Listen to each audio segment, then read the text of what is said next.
دنیا آخرت کی برکتیں اللہ ان لوگوں کا مقسوم فرمائے، اور اللہ ہمارے گناہ معاف کر دے، قیامت کے دن حضور علیہ السلام سے شرمندہ ہونے سے بچا لے اللہ ہمیں۔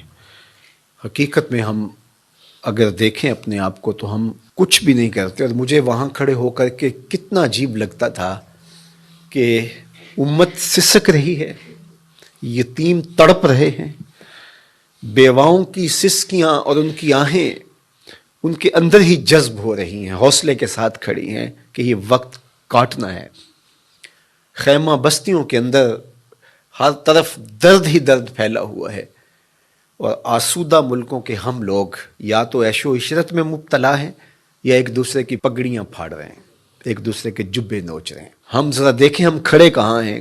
کیا یہ منہ حضور کی بارگاہ میں لے کے ہم پیش ہونے کے قابل ہیں کہ حضور کی امت پہ ابتلائیں ہوں، آزمائشیں ہوں، انسانیت تڑپ تڑپ کے دم توڑ رہی ہو، اور ہم نان ایشوز کو اٹھائیں اور پھر اس پر ہم مناظروں کا ایک ماحول پیدا کر دیں، اور اس امت کو ٹکڑے ٹکڑے کرنے کے عمل میں ہم معاون اور ممد ہو جائیں، اس کو ہم خدمت دین سمجھیں۔ کاش کہ ان کا درد ہم سمجھ لیں۔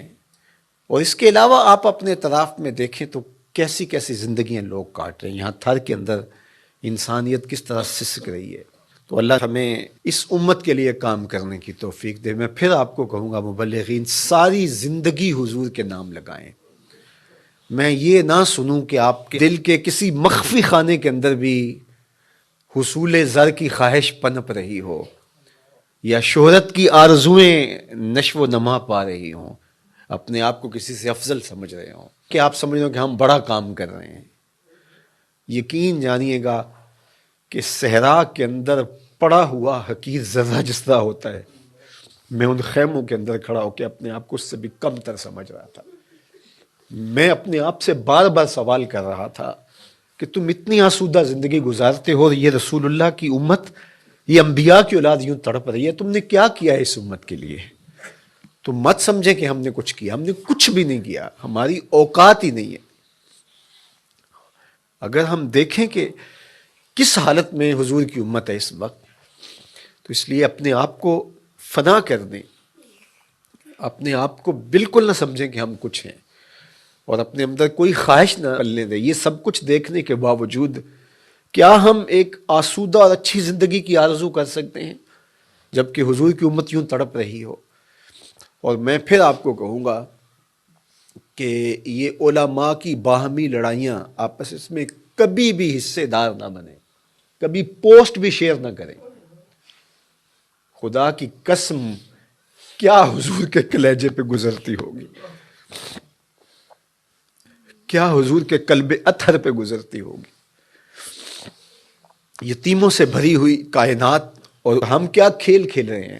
تو میں آپ سے کہوں گا کہ کبھی بھی کسی ایسی چیز میں شامل نہ ہو جو حضور کی امت کے حصے بکھرے کرنے کا ذریعہ بنے۔ امت بنے، امت بننے کی کوشش کریں، اور حضور کی امت سے پیار کریں۔ جو بھٹک گئے ہیں ان کو راہ راست پہ لانے کی کوشش کریں۔ ہمارا کام اتنا ہی ہے، یہ پیغمبروں نے بھی کہا وما علینا الا البلاغ، ہمارا کام پہنچا دینا ہے، اور انہوں نے پہنچا دیا۔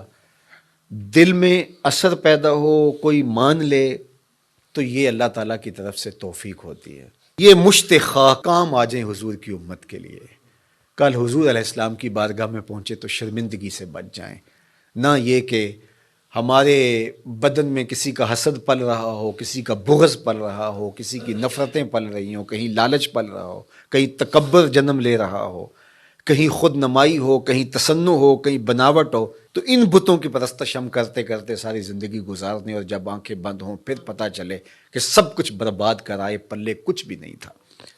تو آئیے میں بھی عزم کرتا ہوں، آپ بھی عزم کریں کہ ساری زندگی حضور کے نام پہ گزاریں گے، ساری زندگی حضور علیہ السلام کی امت کے لیے، حضور علیہ السلام کے لائے ہوئے نظام کے لیے بسر کریں گے۔ اللہ توفیق ارزانی کرے۔